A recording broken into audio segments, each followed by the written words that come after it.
Ой. Короче, кеттім дальше. Ну, потихоньку ползу енді домой.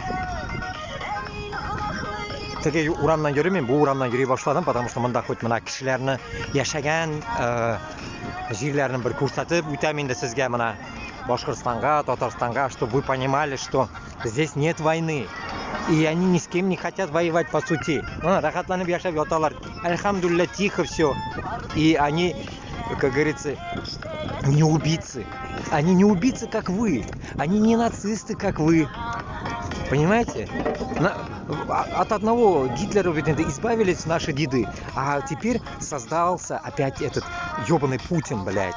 Который, гандон ебаный, который все, блядь, на своем пути метет, блядь. Понимаете? Мана, Кабырстан, мана, Кабырстан. Вот вы там будете, понимаете? Вы